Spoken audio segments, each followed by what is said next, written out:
أعوذ بالله من الشيطان الرجيم. بسم الله الرحمن الرحيم.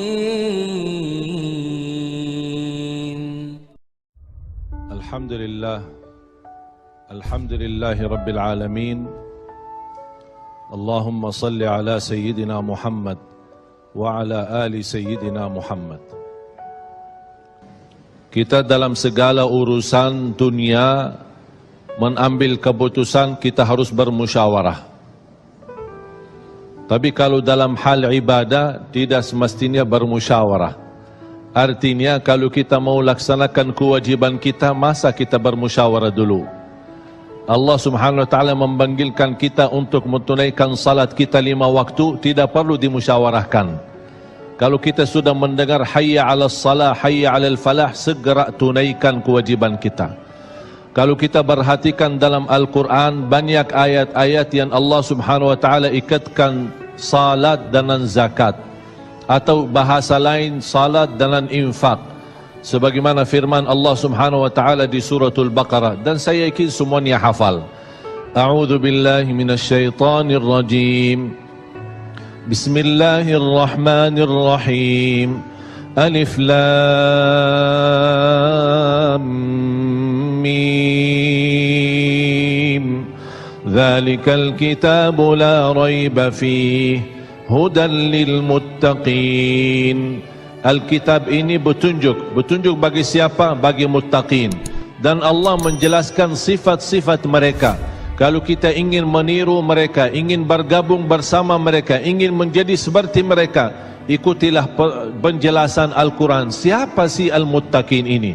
Allah subhanahu wa ta'ala sebutkan, alladzina yu'minuna bil ghaibi wa yuqimuna as-salata wa mimma razaqnahum yunfiqun. Mereka adalah yang beriman tentang ghaib. Apa yang gaib? Allah, malaikat, jannah, surga, neraka, segala sesuatu yang gaib mereka percaya, walaupun mereka tidak melihat dengan mata sendiri. Dan sifat mereka alladzina yuqimuna as-salah. Beda artinya yuqimuna as-salah sama yusallun. Ada orang hanya kerjakan salat, tapi ada orang mendirikan salat. Ada 2 orang salat di saf pertama, sama-sama ruku', sama-sama sujud, sama-sama membaca Al-Quran, tetapi satu diterima oleh Allah, satu tidak diterima oleh Allah. Apa persoalannya?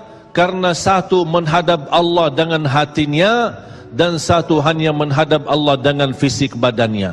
Makanya kita melihat orang yang salat dengan hatinya, nikmat salatnya, bisa tenang bacaannya, tenang rukuknya, tenang sujudnya. Beda sama orang yang buru-buru melaksanakan salat. Saya pernah masuk satu masjid, habis saya tahiyatul masjid duduk. Saya melihat seorang baru masuk dan juga tahiyatul masjid. Saya melihat gerakan salatnya, subhanallah, bukan subhanallah, na'udzubillah, luar biasa cepat. Saya hanya menangkapi bacaan gerakan salatnya. Saya baca Al-Fatihah, saya baru selesai waladdallin amin, dengan saya mencuba bagaimana bandingkan bacaan Al-Fatihah dengan salat beliau, dia sudah sampai ke tahiyat, padahal baru saya selesai surat Al-Fatihah. Salat apa ini yang kita kerjakan? Banyak orang-orang berlomba-lomba seolah-olah ada juara. Siapa yang paling cepat selesai salat dapat juara 1. Inilah yang terjadi dalam keadaan kita. Makanya kita merasa tidak nikmat salat kita. Yang kita hanya kejar seminar khusyuk dalam salat, latihan khusyuk dalam salat. Sebenarnya Bapak Ibu biar faham, tidak ada perintah dalam Al-Quran memerintahkan salat yang khusyuk. Tidak ada perintah dari Rasul salat yang khusyuk. Salat khusyuk itu apa? Salat yang khusyuk hasil dari salat yang tenang. Allah perintahkan ketenangan dalam salat. Ar-Rasul SAW memerintahkan ketenangan dalam salat. Kalau sifat khusyuk adalah sifat orang mukmin yang melaksanakan salat tuma'nina. Qad aflahal mu'minun alladzina hum fi salatihim khashi'un. ketika ada seorang datang ke masjid di zaman Rasulullah sallallahu alaihi wasallam. Masuk masjid, tahiyatul masjid, selesai salat, dia datang kepada Rasul mau salaman, Rasul tidak menjawab. Bahkan Rasul berkata, "Salli fa innaka lam tusalli." Salatlah karena kamu belum salat. Dia pergi ke depan, salat lagi, selesai balik lagi bertemu Rasul. Mau salaman, Rasulullah SAW tidak menjawab. "Salli fa innaka lam tusalli." Salat dulu karena kamu belum salat. Sampai 3 kali dikasih tahu oleh Rasulullah SAW. Akhirnya orang berkata, "Mohon maaf ya Rasulullah, saya tidak tahu selain ini salatku." Gimana? Kata Rasulullah SAW, "Fa idza qumta faqum mutma'inna." Kalau berdiri, berdiri tenang, tumaknina. Tumaknina salah satu rukun di dalam salat.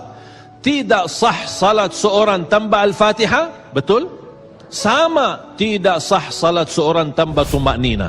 Baca tenang, rukuk yang tenang, sujud yang tenang, wallahi akan terasa nikmat. Dari hasil ketenangan dan upaya dan ikhtiar kita akan muncullah rasa khusyuk.